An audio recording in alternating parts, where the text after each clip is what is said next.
I was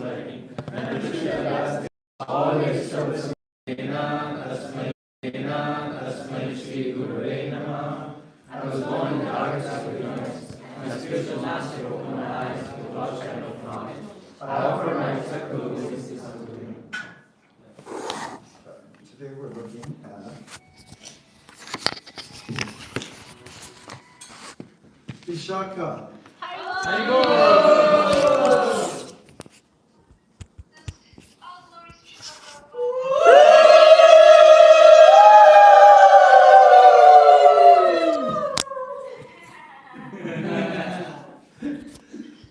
How are you? You're giving a class, I guess. That's right, we're just getting started, and you called at the right time. I was just saying, today we're looking at the Srimad Bhagavatam, and then the phone went off. Okay, that's great. No problem. I was just calling to catch up with you. I'll call you another time.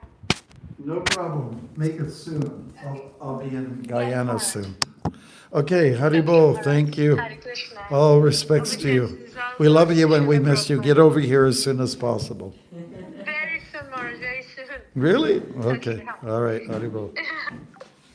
Okay.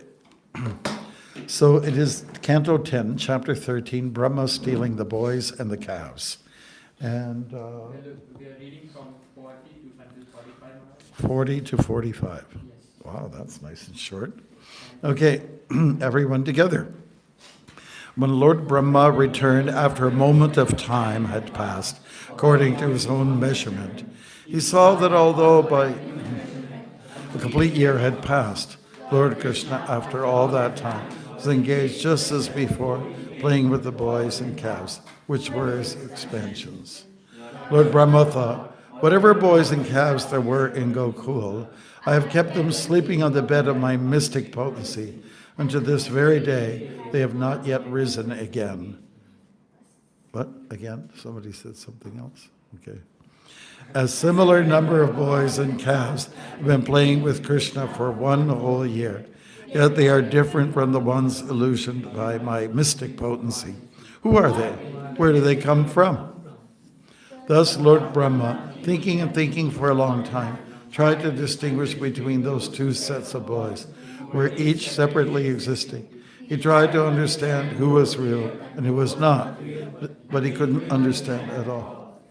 Thus, because Lord Brahma wanted to mystify the all-pervading person, who can never be mystified, but who, on the contrary, mystifies the entire universe, he himself was put into bewilderment by his own mystic power. As the darkness of snow on dark night, and the light of a glowworm in the night of the day has no value. The mystic power of an inferior person who tries to use it against a person of great power is unable to accomplish anything. Instead, the power of that inferior person is diminished. Hare Krishna. And which verse? 44. Okay, we'll do that then. Hare Krishna. It has a very healthy purport. Here it is. Evam samohayam Vishnung Vimoham Vishvamohanam Swayaiva Mayaya Jopi Swayam Eva Vimohitaha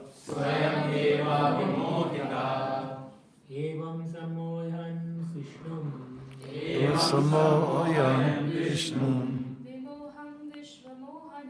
Vimoham Vishvamohanam Swayeva Maya Chopi Swayam Eva Vimohita Evam Samohayan Vishnu Vimoham Vishvamohanam Swayaiva Maya Yopi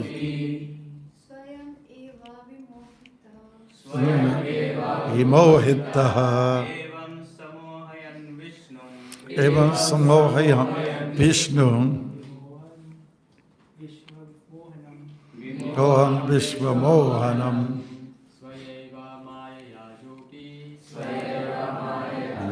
api Swayam eva vimohita.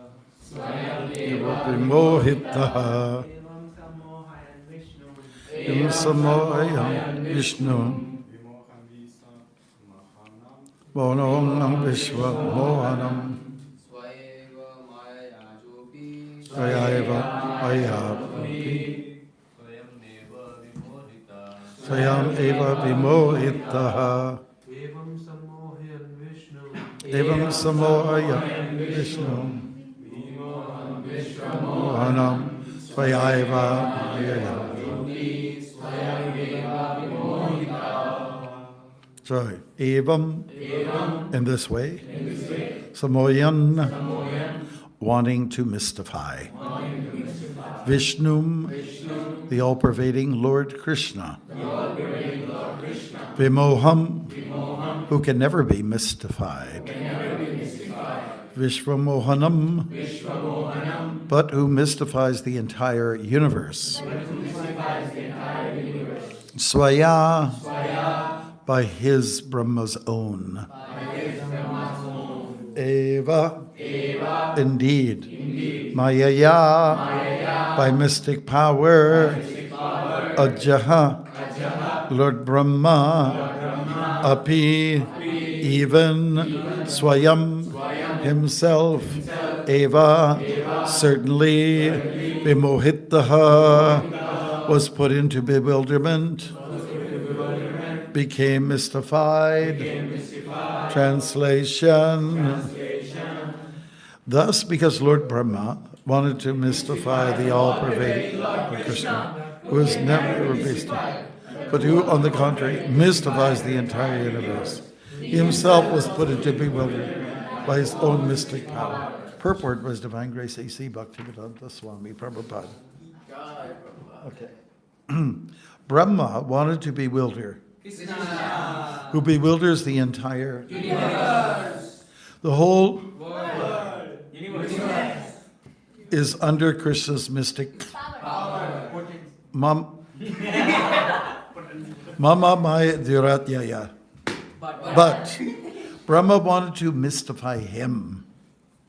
The result was that Brahma himself was mystified, just as one who wants to another may himself be killed. In other words, Brahma was defeated by his own attempt. In a similar position on the scientists and philosophers who want to overcome the mystic power of Krishna. They challenge Krishna, saying, what is God? We can do this and we can do that. But the more they challenge Krishna in this way, the more they are implicated in Sorrow, misery, suffering. The lesson here is that we should not try to overcome Krishna. Rather, instead of endeavoring to surpass him, we should surrender to him. Sarva dharman parityaja maimekam sharanam vraja. That's it. There's no more. Instead of defeating Krishna, Brahma himself was defeated. For he could not understand what Krishna was doing. Since Brahma, the chief person within this universe, was so bewildered, what is to be said of so-called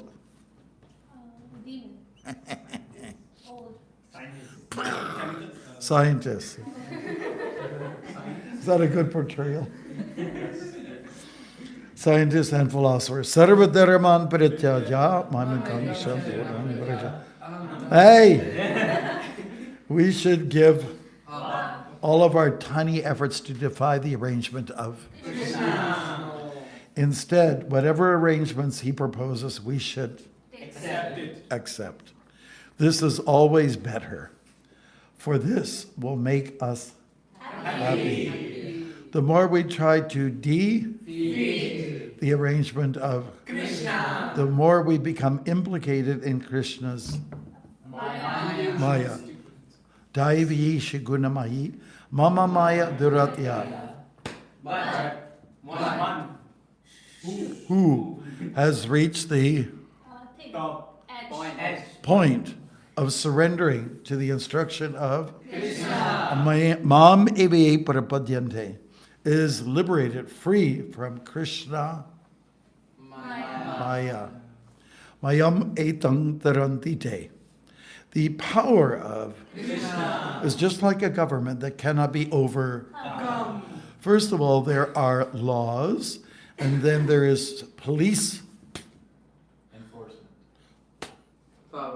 power. And beyond that is military. Power. Therefore, what is the use of trying to overcome the power of the government? Similarly, what is the use of trying to challenge Krishna. From the next verse, it is Clear. clear that Krishna cannot be defeated by any kind of mystic power. If one gets even a little power of scientific knowledge, one tries to defy God. But actually, no one is able to bewilder when Brahma, the chief person within the universe, tried to bewilder Krishna. He himself was bewildered and astonished. This is the position of the conditioned soul. Brahma wanted to mystify, but he himself was mystified. The word Vishnu is significant in this verse. Vishnu pervades the entire world, whereas Brahma merely occupies one subordinate Power. Position. Law. post. Who said post? Above.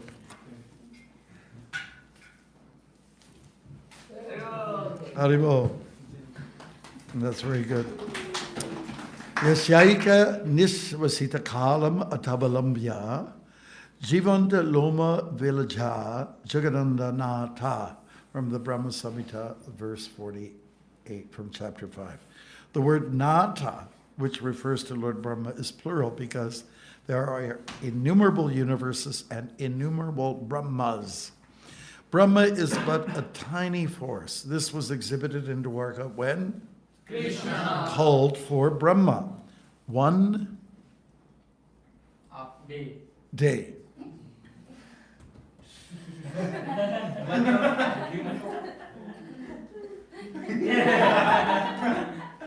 One day when Brahma came to See. Krishna at Dwarka, the doorman at Lord Krishna's request asked, which Brahma are You. Later, when Brahma inquired from Krishna whether this meant that there was more than one Brahma, Krishna smiled and at once called for many Brahmas, for many universes. The four-headed Brahma of this universe then saw innumerable other Brahmas coming to See. Krishna. and offer their Obeisance. Respect. respects. Some of them had Five hands. heads. Some had, 100. 20. yeah, how do you mean? Some had, 100. okay, all right, you don't have to shout it out. My ears can only take so much.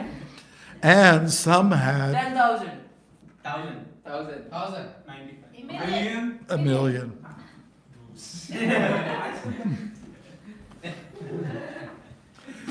Okay, great. All right, heads. Upon seeing this wonderful exhibition, the four-headed Brahma became Scared. Terrified. Terrified. you mean and Nervous. nervous.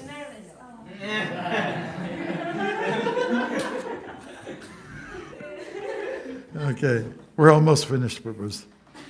And he began to think of himself as no more than a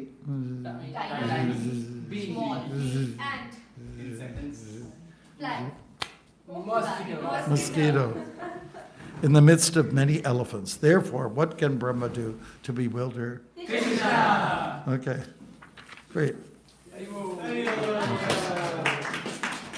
Okay, yes, okay. So there's a few things to consider here in this particular verse, which is very interesting. The word moha appears many times. Also, the word maya appears. So you got 1, 2, 3, 4, 5 places where mysticism is expressed. What is mysticism? It's something beyond the ordinary. It's something that will, let's say, cause you to scratch your head. How is it possible, right? So it's beyond what is normal. And this is, for Brahma, he had to learn a lesson, just like Indra had to learn a lesson, these people in high places, they just need to be corrected sometimes. So Krishna decided to out-mystify Brahma. Brahma was thinking, I will mystify Krishna, but it's the other way around, okay? Moga she moga karamana, moga jnana vicheta saha. This is bewilderment, the word from the Bhagavad Gita, bewilderment.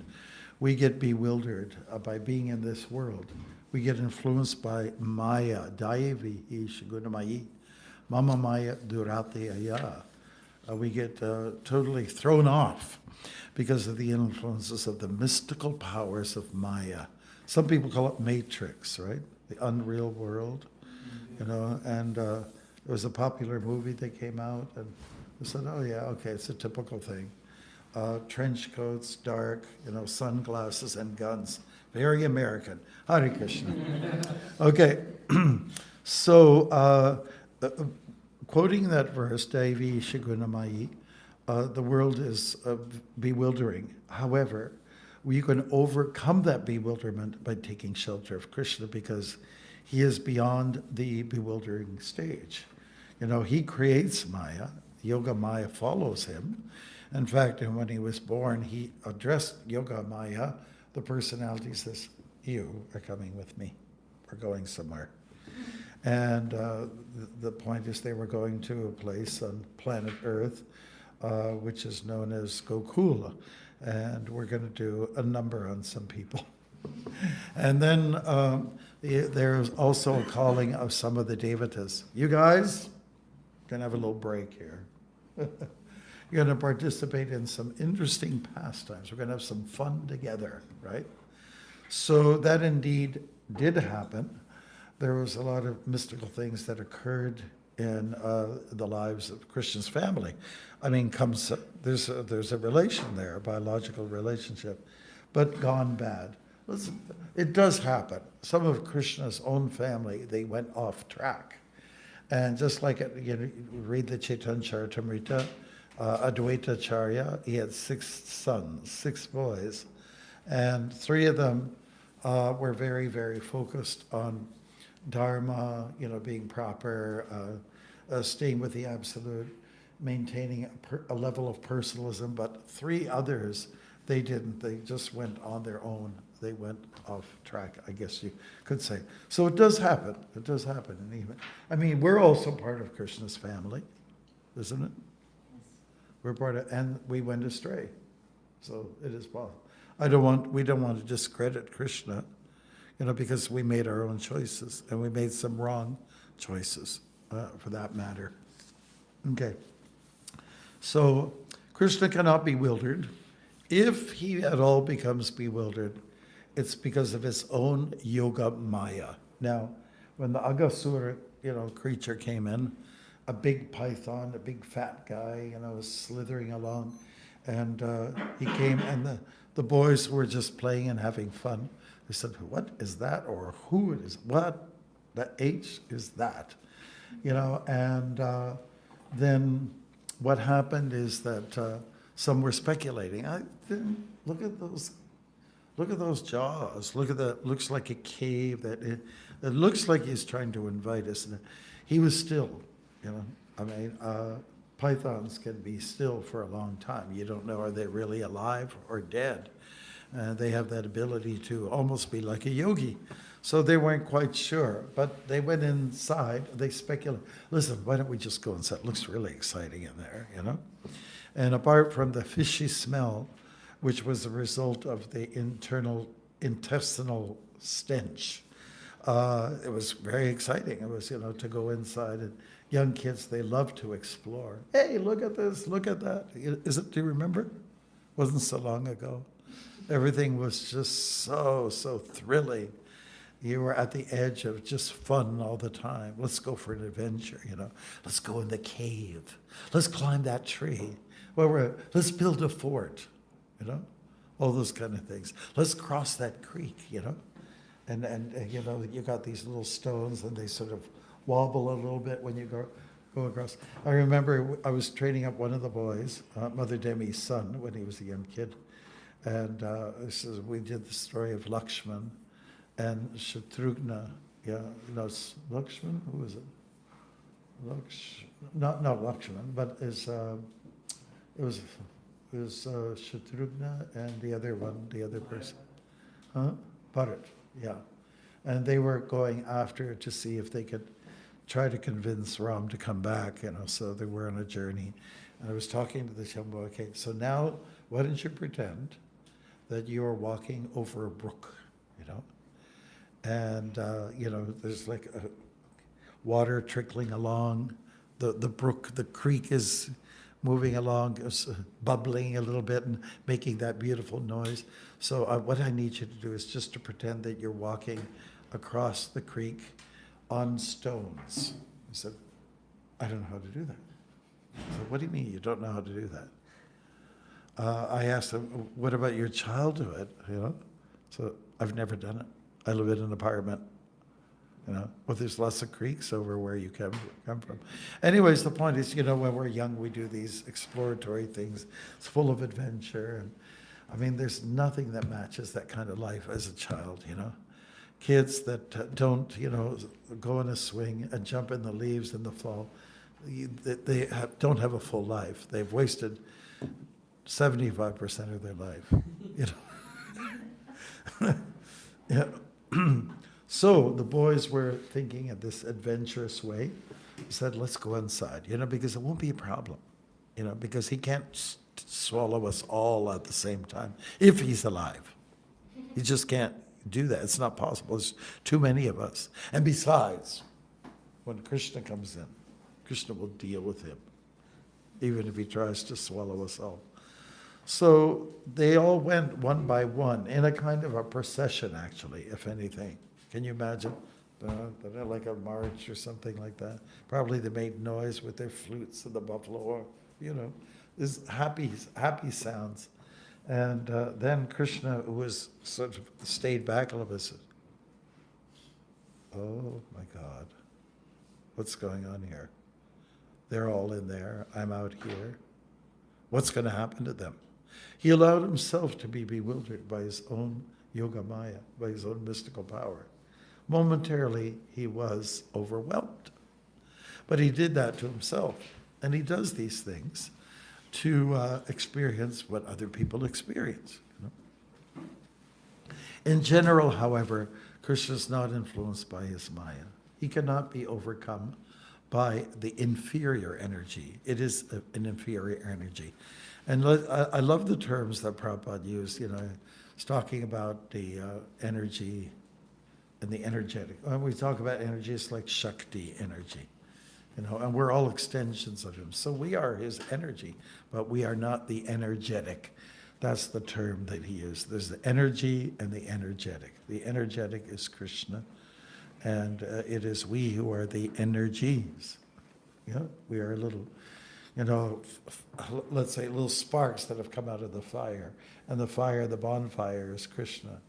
So, but the problem is, even though we're small, we're emanations. We feel at some point of our level of arrogance.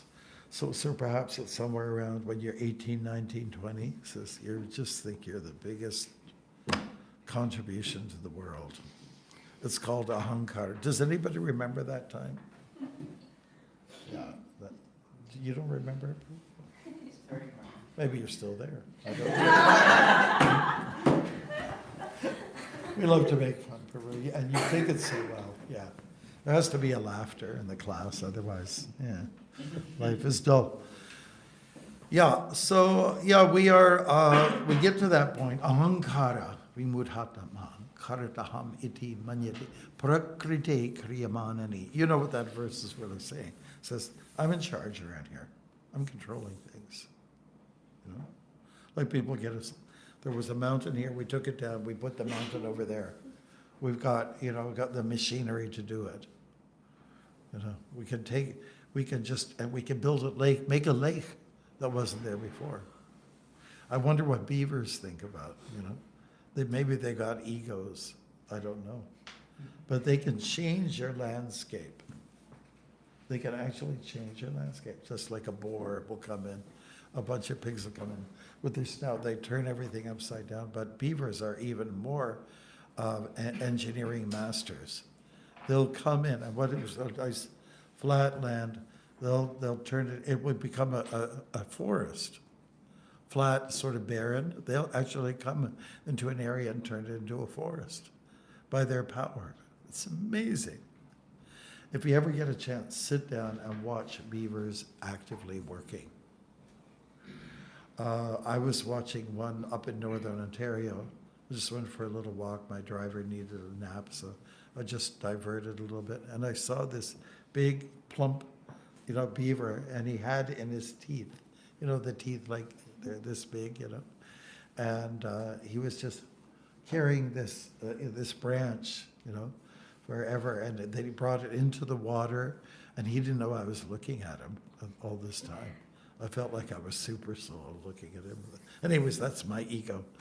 But it's just amazing how they are engineering, how they can block water, how they can create like a swimming pool and a perfect curve like this. There's one story, and we're going to talk about beavers just a little bit. And this did happen on one occasion. There was someone who robbed a person's home bank, money, the greenbacks, the American bills, and that someone was chasing after him, and in a car. And anyways, the guy, he threw the bag full of greenbacks in like a swamp. So guess who got a hold of the swamp? A bunch of beavers. They tore it open, and they opened up the whole bag, and they used this as building material. There's all these, like dollar bills, all stuck in the swamp, like in the dam, stuck in the dam. Yeah. I know one time when I was walking up in northern Ontario, and I saw a dam. It was right next to the road, right next to the highway, Trans-Canada. And there was a big stick, and I just tried to move it. But these guys got it so solidly built. The reinforcement is incredible. You can't do much with it. But anyways, beavers have this amazing thing that they can do, almost mystical. And wherever beavers are, there's going to be green, and they're going to attract moose, they're going to attract waterfowl, all kinds of other creatures, It is advised, though, not to drink the water in a beaver dam. You know why? Because their excrements are mixed into the water. And you will get what's called beaver fever. Yeah. Well, one guy's name is Dame Meese, Dana Meese. And he's from Fort George in British Columbia. Now, he walked the whole Canadian Trail, and I met him. He came to the temple here once during his, he was promoting his book about his walks. He did at one point use this device for drinking because it was way up north, and he did get beaver fever. He almost got paralyzed. He had to go to the hospital. But, it's toxic water. It's not the best. Yeah. But, let's hand it to the beavers. They do an incredible job. They really do something amazing, building dams and creating a whole lock system. I was walking along in Quebec. I counted 8 locks, little dams. There was a stream coming, and they control the flow, and then it just spills over just slightly. 8 of those little walls. And how do they do it? Do they have a conference to discuss? Do they have blueprint paper? How do they do it? Now, tell me, honestly, is that mysticism? Is that mystical? Yes. That Krishna has given them this power? They don't even talk to each other. I don't think they talk. I don't think they know how to say good morning. But somehow or other, there's an instinctiveness in there. And you know what Prabhupada said about instinct? Said, this is not a good word. He said Paramatma. He said Paramatma. Like when the birds fly south for the winter, they all know, let's go. And they might follow some alpha creature. But they know. They know. And Prabhupada said, this is Paramatma. Doing his mystical thing. Jai. So we all get bewildered. We all go through these changes, and I'm sure you must be delighted by this story. Even Brahma becomes bewildered. There's a story in the Chaitanya Charitamrita about this where, he was asked, says, I'd like to see Krishna. Said, well, which one? I'm sorry, Brahma. Brahma's here to visit. And Krishna was addressing his assistant, the doorman. He said, Krishna just wants to know, which Brahma are you? And he said, what do you mean, which Brahma am I? This is ridiculous. There's only one Brahma, in this universe. And then Krishna made a point, and he arranged for all these Brahmas to appear before him and to meet everyone. And Brahma, the four-headed one, the one that we're familiar with, he was pretty humbled by that whole experience. So this is a beautiful story that we find in the Shastras to help us to clarify that you're not so big a shot as you think you are, So Brahma had to learn that lesson, and other devatas have to learn that lesson. Devatas. There's Deva and Devata. There is Deva, Jagatpati. The Jagatpati, the God of all gods. Have you ever heard that before? The one who gets everything going, gets everyone going. And the Devatas are devotees to a large extent, but they do have some strong selfish commitments. They are enjoyers. They're top-notch enjoyers in the heavenly planets. They've got it good. What are some of the features of those heavens? Lots of nice people all around. They're beautiful. They don't grow old, or they don't appear to grow old. They may die suddenly, but they're just very beautiful people. They don't have bad odor under their arms. Everything is really nice about them. There's gardens, all kinds of gardens with les fleurs fragrantes. Sounds familiar, right? And everything's just really nice. There are very few traces of negativity, of poverty. And when Buddha was raised, he was like a prince, a Hindu prince, and he never was exposed to these other features of like old age, disease, death, and so everything. He was just very sheltered. In one sense, you can say that was injustice to him. Especially if you're a prince, you should know what's going on in your kingdom. Yep. So we certainly know about this world. It is Dukkhalayam Shashvatam. It has, features of being good and bad. Sad asad yoni janmasu. Prakrite kriyamanani gunai karamani sarvashaha. So that's one verse. And sad asad yoni janmasu. That means those of us who traverse through this world, we're meeting with good and bad elements. The good, the bad, and the ugly. It was a famous film in 1967 or something. The good, the bad, and the ugly. And it involves cowboys and guns. Haribol. Yeah, so this is, we were at the receiving end of the bullets of Maya, and Maya is very strong, as we all know. But let's keep one thing in mind. While Maya is strong, our determination has to be stronger. Right, that's all. It's not that Maya is strong, once Prabhupada wrote or said. It's not that Maya is strong, it's that your determination is weak. So if you can keep that in mind, I think that's something worth writing down, honestly. It's not that Maya is strong, it's that your determination is weak. And you're supposed to find Maya. You're supposed to, locate her and do something about it. And devotees learn, everybody knows what boxing is. You're in an arena, in a ring, and you have to try to put out your opponent, knock that opponent out. And that opponent is Maya. Or let's take it in Bhagavad Gita. Can anybody tell me very clearly what is recognized as the enemy of all humankind? Does anyone? Lust. Lust, yeah. Where do we find that? Bhagavad Gita 2.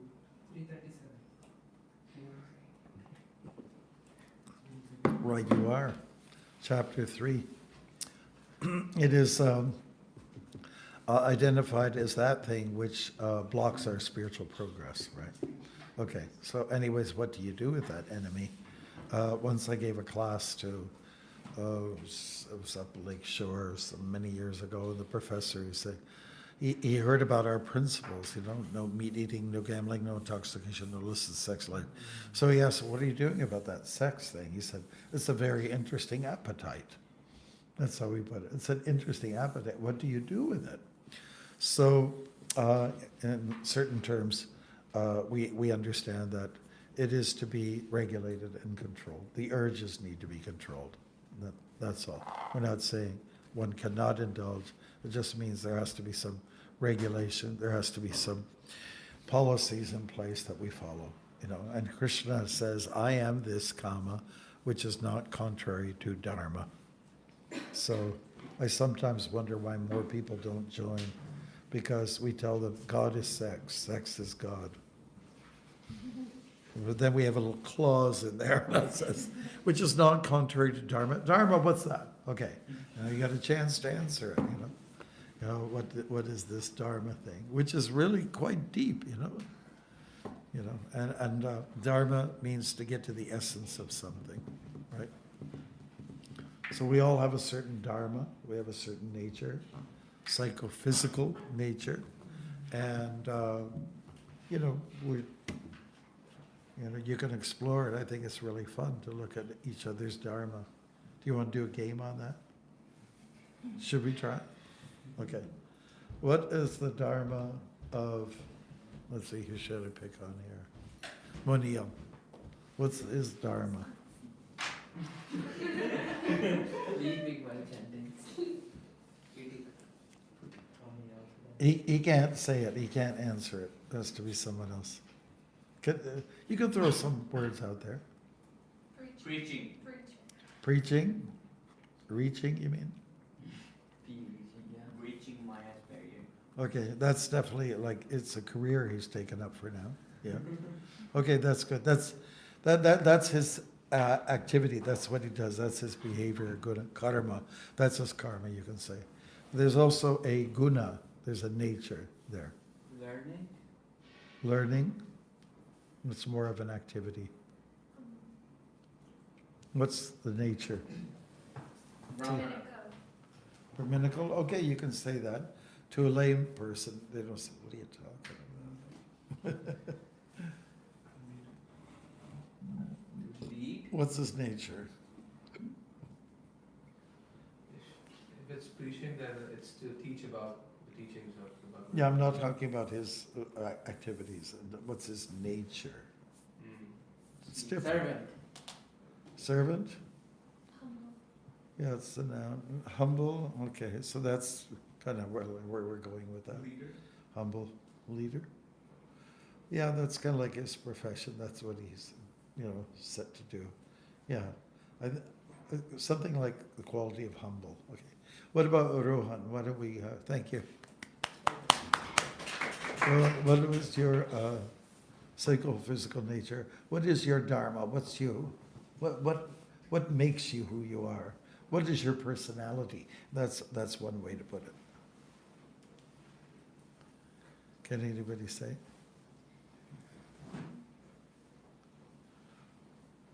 What is your dharma? What is your nature? What's your personality? He can't answer it. You know, we have to answer it for him. Anybody can say? Govindas?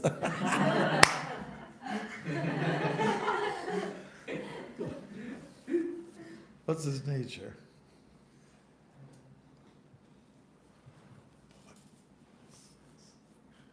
Anybody? Sincere? Okay. Honest? Smiling. Smiling? Yeah. I'd say he's kind of sort of lively, self-satisfied, you know. Self-satisfied. Nature of ahimsa. Yeah. Helpful. Ahimsa. Okay, anyways, you get it, right? You said, what is the dharma of a person? Why don't we pick on one of the girls here?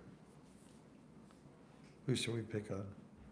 We don't want to make you feel you're under the gun here. Our new girls, Diksha and Kiran. So we're left by the process of elimination. Should we? Do you want to be the subject of? Okay. So what is your nature according to your friends here? Is it that difficult? I'll put it nurse, like always taking care of everyone, especially when they're sick. I mean, helpful. Yeah. Yeah. Knowledgeable. Knowledgeable, sure. Sweet. Sweet, like a gulab jamun. Okay. Anyways, you get her disposition. Now, her disposition is like that. If you pick on one more person, just to understand the dharma of somebody. Okay, like what's the dharma of snow? Cool. White. What, anything white? Those are the common ones. What's the dharma of a pepper that came from Central America? A what? A what? A pepper. Spice. Hot, yes. What is the dharma of water? Flow. Flowing, yeah, having a liquidity, yeah. So, I mean, you get the idea, you know, what is the nature of things, you know. So, the nature of Brahma, let's get back to the verse and then we'll open for your questions. Brahma, what's his nature? What really can you tell me about him? He's creative? Yeah, that's good. But in his creation, he gets a little puffed up. I created it. His arrogance gets to him, and as a result, Krishna has to deal with it. Okay, Krishna's the master. He's the creator of Brahma. So now Brahma is getting a little puffed up, right? And so Krishna has to come and deflate, like a balloon. We do this exercise sometimes when we get ready for a drama. Get everyone standing in a circle. We say, okay, now pretend you're a balloon. So we get everyone sort of huddled together, and then I'm going to blow you up. And then, and everyone eventually stands back. We come like a big balloon. Okay, great. So everyone did a good job at that. Okay, now we're going to deflate you. I'm going to poke a hole in you. And then, you know that noise that balloons make? And the balloon can go all over the place. So Krishna comes to deflate us, our egos. That's what he does.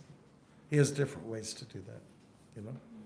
And if you can't do it for yourself, then you have a guru or you have somebody, you know, some senior devotee that's there to help you with your ego.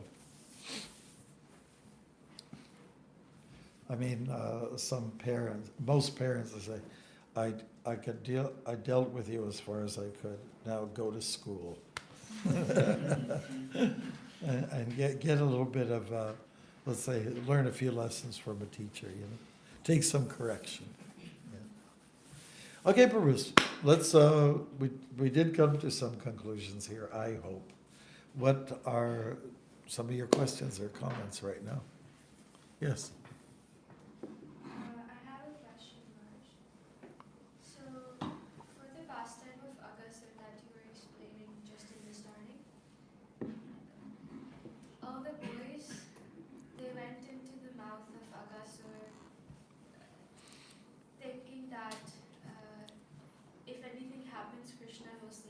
Yeah. wanted to explore and have fun. I was just thinking that, like, what can we learn from it?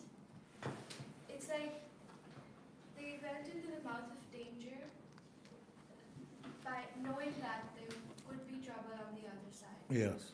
So I feel like it's if we do something like that, Krishna's probably gonna beat us before helping us. Krishna will. Probably gonna like beat us before helping us. He's like, you knew something was off on the other side. Why did you do it? Mhm. So what can we learn from this pastime? Well, it is a pastime, right? These people that we call the Gopas, some of them had actually been performing pious activities. Even in the Ram Leela, we hear about some of them. But anyways, they had elevated themselves to the point of now being companions, amigos of God. And Krita Punya, Punya, they've done so much Punya, so many lifetimes that they got to this status of being God's buddy, God's pal, right? So they're very special, and what they experienced was this kind of, camaraderie, a sort of a peership with Krishna. We're peers with Krishna, and they were under a kind of a yoga maya where they sometimes forget that Krishna is God. But they did feel that Krishna was a mystic, he had special powers, and if we're in trouble, he'll come and help us. That's the kind of illusion we're in. So what are we to learn? I think we have to be careful not to think that you're a coward boy, and not to, do something stupid, and think that Krishna will take care of me. Like we need to become rational, and we need to mature about the things we do. So what do we learn? Well, there's two different kinds of beings. There are those who are just beginning of their devotion. Be careful, go by step procedure. But the coward boys are not thinking like that. We're just going to have fun. Krishna's always there for us. So that indicates that they're very advanced. Krishna will take care of us. Yes, and Krishna will take care of all of us, right? But we have to submit to him. They've already submitted. There's no problem for them. They don't need any guru in a sense. They've gone through the whole procedure of training. Isn't that what we want? We want to think of Krishna all the time. Kamsa had it a little bit backwards. He was always thinking of Krishna, but in a derogatory way. But because he was thinking of Krishna, he got some reward. So, Manmana Bhavamad Bhakto Majaji Mang Namaskuru. So always think of the Lord and become his devotee. That Kamsa didn't do. He was thinking of the Lord, but he wasn't thinking about being a devotee of the Lord. Is that okay? Yes. Anything else for Ruth? Okay. I guess that's it. I'm really curious to know what kind of exercise we're getting today.